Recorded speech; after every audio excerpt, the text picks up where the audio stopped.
What's up, long players? Welcome to the Long Play Listening Party, the show where we go deep on local music, writing, recording, inspiration, gear, and whatever else sounds good to us.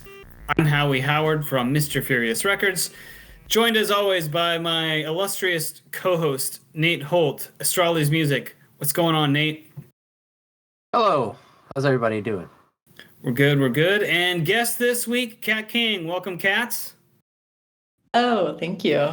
We will be listening to a couple of Kat's more recent EPs, covering Falling Up this week.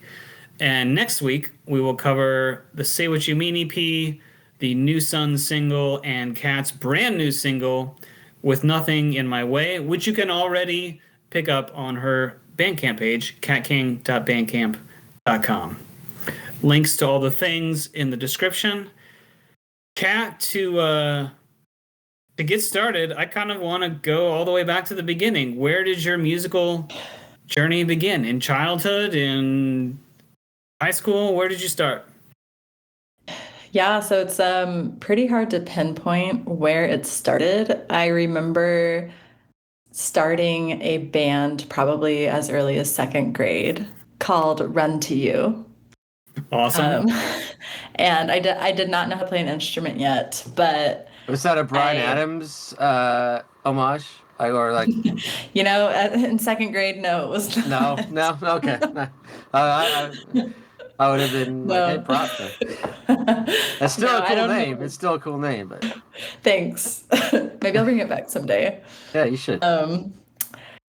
Yeah, I started a band and got some friends to get on board with it, and we pretended I taught them how to play instruments even though I didn't know how to play them. I was just faking it till you make it. Right. And I did that off and on throughout all of elementary school, and by middle school, before middle school, I was taking classical piano lessons, and my mom is a musician, so she had started teaching me some guitar. Okay. And my brother was a drummer, so he taught me some drums, and I just kind of dove into all of it. So by middle school, I think I was producing my own songs on my brother's laptop. Nice. And I recorded an EP with one of my mom's friends because he had a studio in his basement in Omaha. So I recorded my first EP in middle school. And wow. What year was that? That would have been probably 2008. Okay. If I remember right. When I released it. And then in high school, I have 4 older siblings who are all musicians, and who married people who are musicians or somewhat. And in high school, I was kind of having a rotating band whenever I needed a full band which was not very often, but you could pull people in, yeah. I could pull people in. I had the connects, So I recorded my first full album, actually my only album I've ever recorded, when I was 18, I believe. Or maybe 17. That would have been in 2013. Gosh, I don't know. Not a big deal. Yeah, so it's short story. I started in elementary school. Yeah. As far as I can remember. And with your own songs too at that point, making stuff up and... Yeah, I remember writing my first song on some Post-it notes that I found in my house. Yeah, and I never stopped. I was writing constantly. Most people doodled in their classroom, and I'd be writing lyrics and brainstorming melodies. Yeah, that's really interesting because we're obviously a little bit older. Don't let our looks fool you, but Nate and I are a generation ahead. Somehow we went through school and all that stuff 10 years earlier or so. Yeah, I don't know. But No, and no, it was still, when I was in high school, it was still like you really had to go, to a studio to get anything recorded.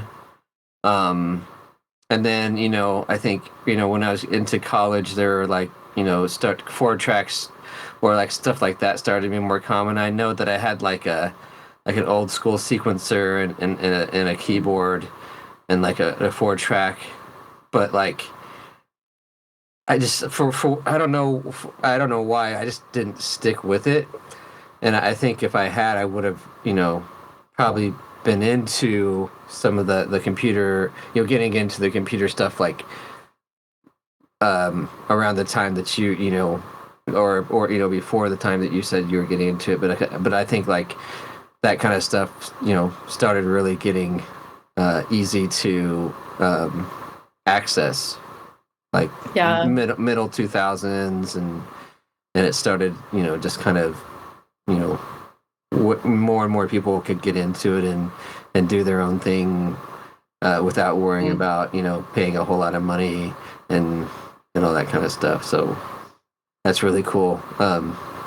Especially, in high school, if I was like, composing on, on a laptop or whatever, that would have been super cool. But yeah, that's awesome. That's awesome. Yeah, that's super cool. Garage band. Yeah. I mean, whatever. I mean, I think Reason 3 was. I still use it. Yeah. I mean, we've heard that from quite a few guests, actually. I mean, whether it's GarageBand or Fruity Loops and whatever that turned into or whatever. But yeah, there's a lot of inspiration still in some of that kind of. It's not quite early. It's like the second generation kind of DAWs and laptop recording and what you could do. Yeah. It helps that it's free. Like if you have a MacBook. Yeah. Why would you use something else when it can do the trick, Yeah. And that's the amazing thing too, is that there's you don't have to pay any money. Like Reaper's free, and Howie, you're a big Reaper user. Yeah, absolutely. Now you are supposed to buy a license at some point. You don't have to, but I did buy a license, so which is it's extremely affordable. Yeah. So highly recommend Reaper to anyone that's interested. But like to go back, not only was like GarageBand and stuff free, but it came pre-installed, right? So you didn't maybe have to seek it out, but people, right? You might just fire it up to fool around and discover that you actually really enjoy it. Not cat specific, but like just people out there in the world. I'm sure people just started it one day to goof around and actually discovered a passion, Totally. Yeah, and I enjoy Logic a lot. Ableton, I used Ableton for a long time, and then I started using Logic, and for some reason it's just like much more, just feels much more comfortable to work in. Which is, I mean, that's basically GarageBand on steroids or whatever. So like, so to kind of bridge those early experiences and the stuff we're going to come up and be listening to, this week and next week, was that pretty continuous, or were there any like big jumps in your writing and recording and band formation process? Or the milestones, honestly, maybe. I was doing pretty much everything solo. I mean, I did like a full band album, but that was my brother drumming on it in high school and my mom's friend like producing it. And I was doing all the other instruments and vocals and stuff. I think my mom was on a few too, like singing some backup stuff. That's interesting. That like so it was sort of, so you said your mom's friend was like helped from produce it. So your mom was all like knew people that were like. So did you? I mean, were you able to kind of like get some tips and like advice from that? Yeah, I mean, I feel like it was it felt like a joint production. Like I was also adding everything. He was like Like a running the whole co-producer? software. Yeah, I was like a co-producer on it. Yeah. Which I think is a pretty cool experience to have. Exactly. Like Yeah. first as a middle schooler and then as a high schooler to do like a full album. Yeah. Then by college, I recorded. I did another EP with a guy in Lawrence, Jim Barnes, who used to drum for Hembry. We recorded, this was back when I was going by Catherine King still, recorded like a 5-song EP with him, which felt like my first, not to say the other ones weren't like real, but this felt like I did it on my own with him without my mom, and like had musicians in Lawrence, which was really awesome because, you know, my world was like so expanded when I moved for college. Yeah. So many great musicians that way. Still kind of had a rotating cast of characters playing with me. Well, maybe it felt like you were more, you just kind of had more of control, I guess, I don't know, over it, or more. Yeah, and you dictated more of the direction, or something like that. Yeah, and in a lot of ways, it felt more professional. My first experiences were very DIY, even with my mom's friend. Like, not to, I mean, everything was still like a basement studio situation, but I don't know, technology improves and whatever. And I was like recording with like musicians who are playing out in Lawrence and who in my, like, to me were like legit musicians, you know. I'm coming to fill in on stuff for the recording, and it felt really cool. And I'm honestly like really thrilled with how that EP turned out. It's fun to go listen to it still, but that was like my last singer-songwriter. What do I want to call it? I was like starting to into more of like a pop. Yeah. I remember being described by Jim, who recorded me. He described me as indie pop rock.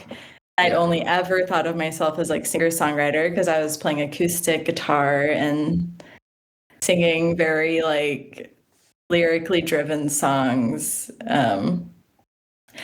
I always like have been a sucker for a good beat and like a catchy hook, and I guess that showed through more than I realized. So, and more and more people were calling me Cat by this point, and I was like, I feel like also Cat King is just so much easier to remember and like easier to spell. You don't have to guess how to spell cat. I mean, there are 2 options.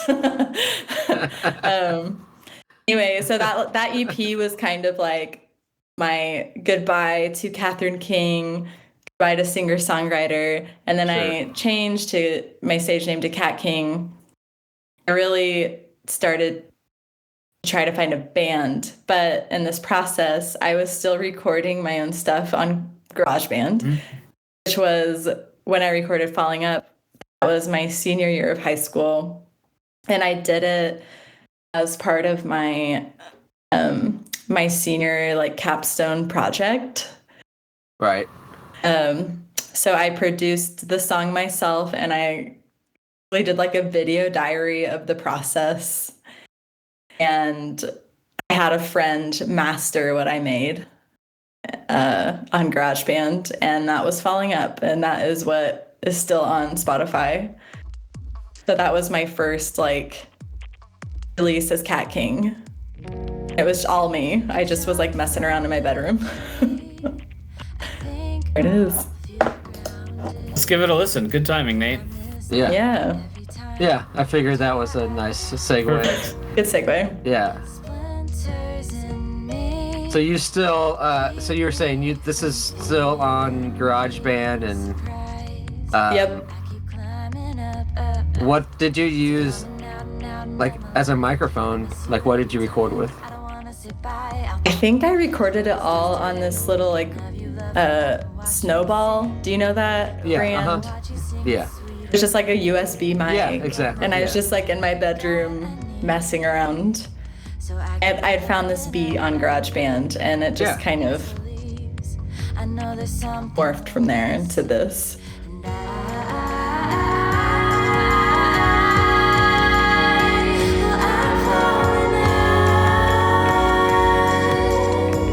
Yeah, I love that intro to that chorus and how that those vocals expand like that.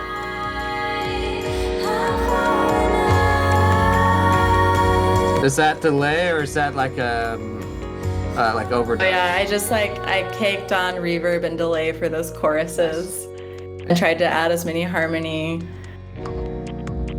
almost like a round in that chorus. Right. Yeah. You know, and I'm sure there's probably people out there who's like, yeah, that's a GarageBand beat, but like, I mean, and I used to kind of like worry about that, but the more that I, create things, that the less I really worry about that, because at the end, after everything's said and done, that's not the only element. That's just one part of what makes it, the song. So it's not. I don't. At the end of the day, if it sounds good, it sounds good. Yeah. Right, and it doesn't affect whether the emotion's there or not, right? Like GarageBand, Right. If GarageBand gets the emotion across, then you're golden. Well, I think a lot of that is in your vocals and your lyrics, like like that chorus, for example, like that was, I think, full, at least for me, like full of like emotion. Like it made me kind of like sit back and say, wow. And Thanks. The music is just like kind of a bed under everything. Yeah. But it is also very good. Thank you.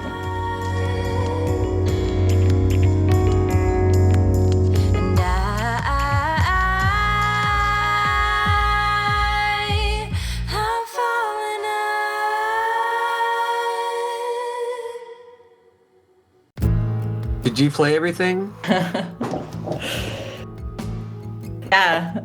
Nice. Wow, I have not heard this one that's playing right now. I haven't heard this in so long. Yeah, I played everything on that. I was just messing around on my keyboard. Yeah. I found I found that chorus melody on there and Ran with it. ran with it. Yeah. Yep.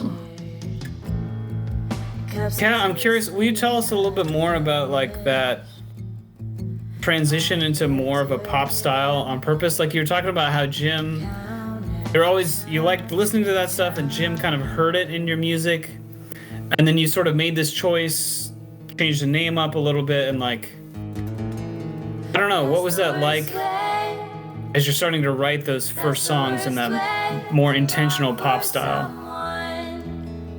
That's an interesting question. I've not really thought about that. Maybe it didn't feel like anything. I like- mean, maybe it was just came out of you, Yeah, in ways. I think the more I started playing with their musician, like I was from a really small town, and my world was like contemporary Christian music and country and like mainstream Right. radio, like mainstream pop.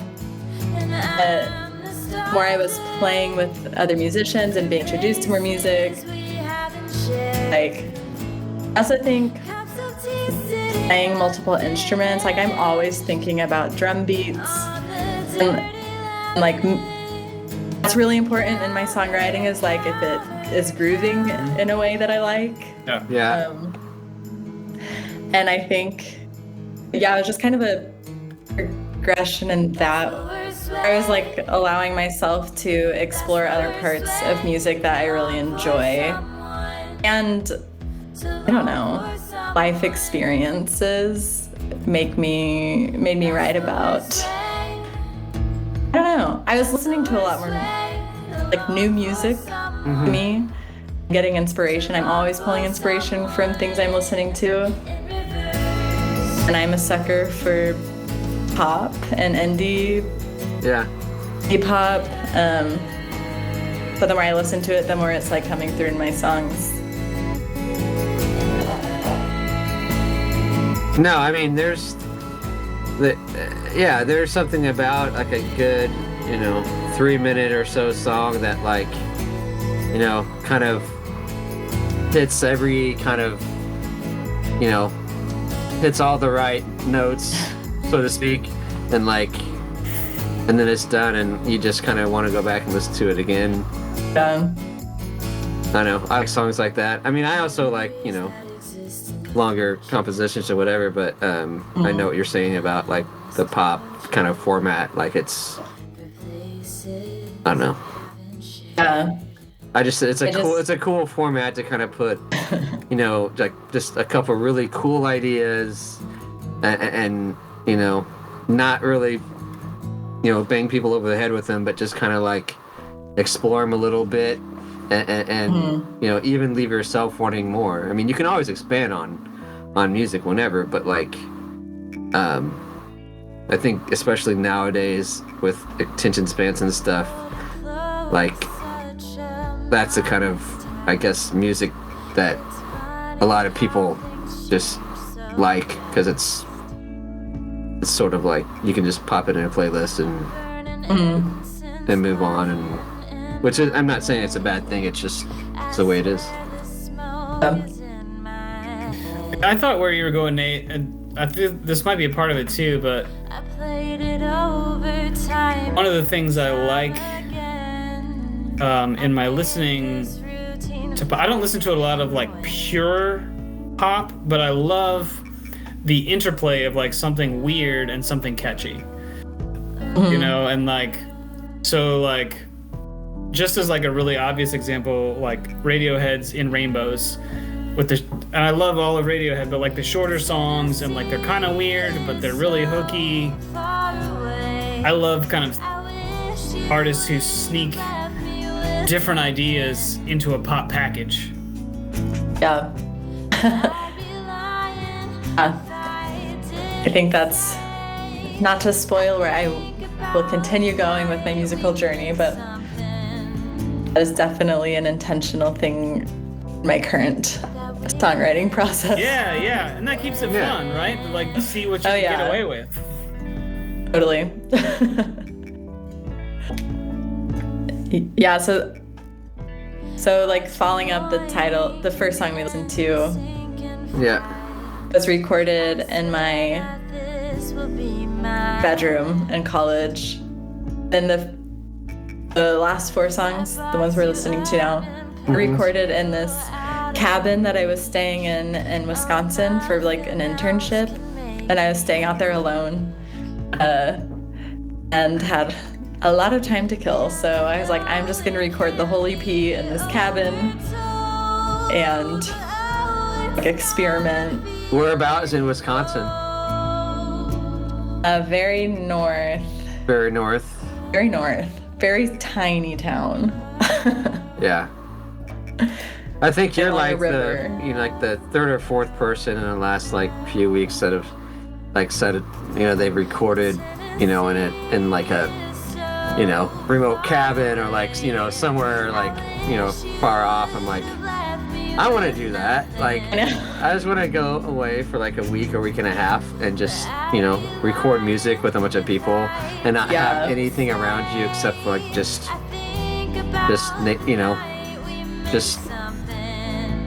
nature, or whatever. Like I just kind of out away from other people and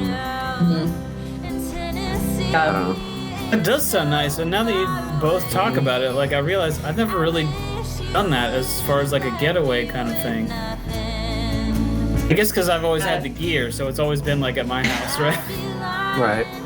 I mean, I would love to do it again, and actually, I wasn't intentionally in that cabin to record music. I was there for like an internship, and I was like, well, in my free time, I'm gonna do this. But I would love to like go record an album specifically, like Yeah. Yeah, just in a as secluded the place. main priority, like yeah. Yeah.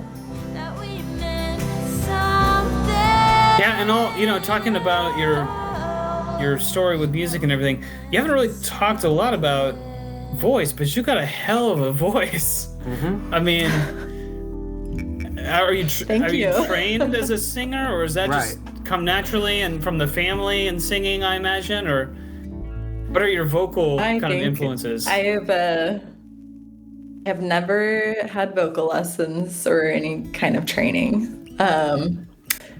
So I think it's been a slow progression. It's very fun to listen to, like, high school songs or middle school even, to hear how I've grown vocally, because For sure, but these sound really good still.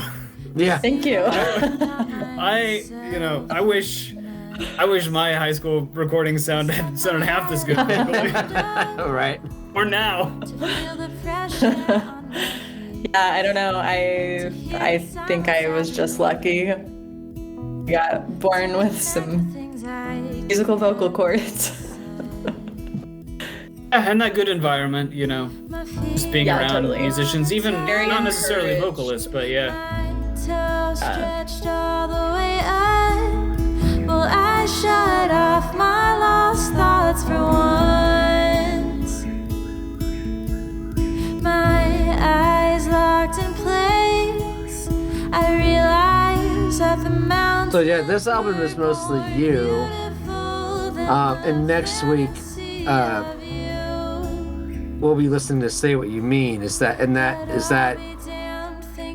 Did you write those songs? Did you write them like in, like with like a few of the people, like your band or whoever? Yeah. So "Say What You Mean" was after some of the songs I had written, like, prior to finding the band that I have now. The band definitely, like, came in, and it's like, at the time, that album specifically was we were a 4-piece band. Everyone, like, recorded their own parts in that album. So definitely more of a collaborative EP. I think it shows a lot. I realized that the mountains were more beautiful. It was another beat I just found in GarageBand. Yeah, I mean, the beats just kind of underneath the melody, and I mean the vocal tone, and just the chord changes, everything are very I love them. They're great. I like it. Thank you.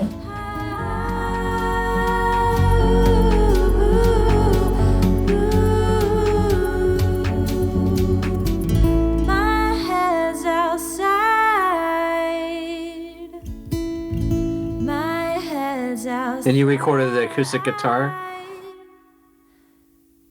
Just into my little The same- focused right. Oh, okay. No, If I could redo this recording, I would, but it is what it is. And They're all steps along the path, yeah, it's so funny to, like, gain so much more knowledge every year with, like, recording and production in general. It's like, man, I wish I could go redo stuff, but also there's something so nice about the authenticity and of the time, So acoustic and electric guitars, you went direct on it. Yeah. I didn't know what I was doing. It's not that. It's not unusual. Yeah. Did you? So when you, like the electric guitar, for instance, when you went into the Focusrite, into GarageBand, do you know what you put? What did you put on it? I remember. I If mostly. you remember.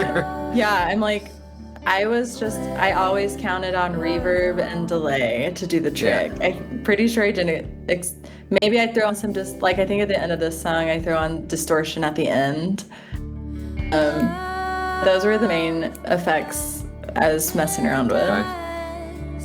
That's crazy. Just using the GarageBand like presets. Does GarageBand have like amp simulators or anything? It's like advanced significantly even since I recorded this EP. It's great for demoing. Yeah. But it's essentially the electric is just through reverb and delay and. Yeah, I think so. Direct. Mm-hmm. Really cool. You're self-taught on guitar as well? Yeah, pretty much. My mom taught me how to play like an E major. Yeah. Started, and I was like, I'm gonna figure out the rest.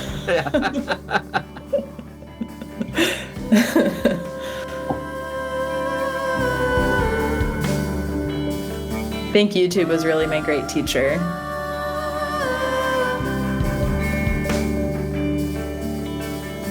You were lucky to come up. I mean, I'm sure it's still out there, but when I was teaching myself guitar, there was no YouTube and it was tabs. And guitar tabs. That's a different ball game. It's a different ball game, and so many of them were wrong. There's so many bad tabs out there, and it took me a while to realize. Like I'd be trying to play along to a CD or something, and it just wouldn't sound right. And it took me a while to realize, like, oh, some people are wrong on the internet, very confidently wrong. Totally. There's that distortion.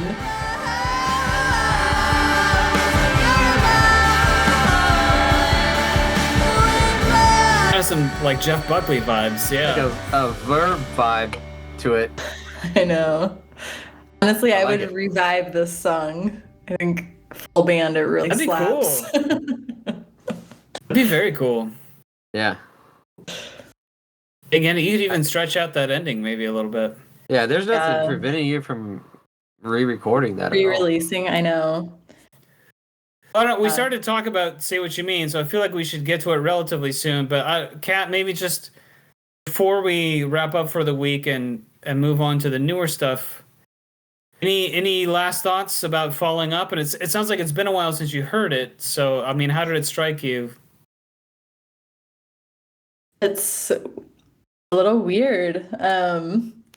It's like funny it's so, I think I'm like taken right back to it, and I just haven't been in that headspace in so long.